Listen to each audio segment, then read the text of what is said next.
Hi, welcome to AmirthaRaj kitchen. நாம் இப்போ என்ன பண்ண போகிறோன்னா வெந்தய இட்லி. அதுக்கு நம்மளுக்கு தேவையான பொருள் ரெண்டு தான். இட்லி அரிசி, வெந்தயம். இட்லி அரிசி 1/4 கிலோவுக்கு நார்மல் ஸ்பூனில் 1 ஸ்பூன் வெந்தயம் போடணும். இந்த டம்ளர் வந்து 1/4 கிலோ டம்ளர், அதனால் இதில் நான் 2 டம்ளர் போட போகிறேன்.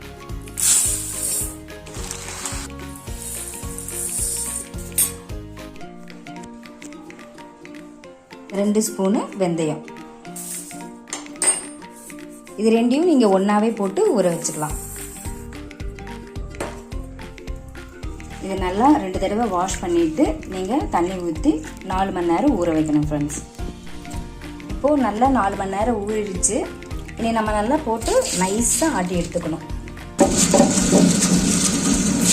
நல்லா ஸ்மூத்தாக அரைச்சாச்சு.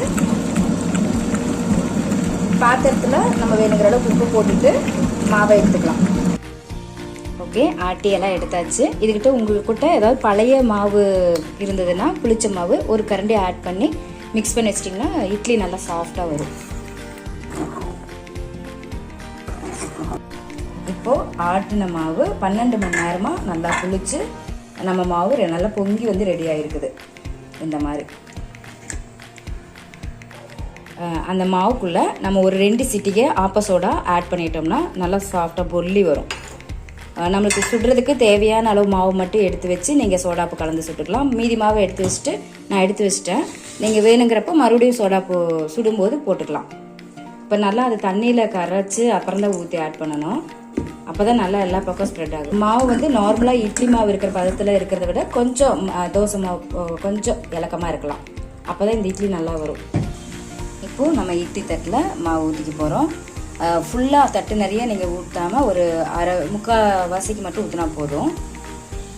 இட்லி பாத்திரத்தை வச்சு தண்ணி நல்லா கொதிச்சதுக்கப்புறம் தான் நம்ம ஊற்றி வச்ச தட்டை அதில் வைக்கணும். ஓகே, நல்லா ஸ்டீம் வெளியே போகுது.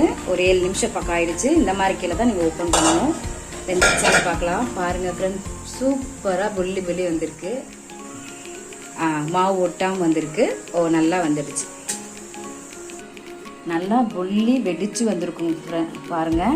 அமைச்சுன்னா அப்படியே பஞ்சு மாதிரி இருக்கும். குழந்தைகளுக்குலாம் ரொம்ப நல்லது சாப்பிட்றது. எப்படி பஞ்சு போல் இருக்குது பாருங்கள். இதனால தான் வந்து மாவு குழியில் ஊற்றும் போது முக்கால்வாசி ஊற்ற சொல்கிறது. அப்போ தான் உங்களுக்கு நல்லா பொங்கி வரக்கு கரெக்டாக இருக்கும், புள்ளி வரக்கு. ஓகே, நம்மளுடைய வெந்தய இட்லி ரெடி. இது கூட தக்காளி குருமா வச்சு சாப்பிட்டிங்கன்னா 3 இட்லி சாப்பிட்றவங்க 6 இட்லி சாப்பிடுவீங்க.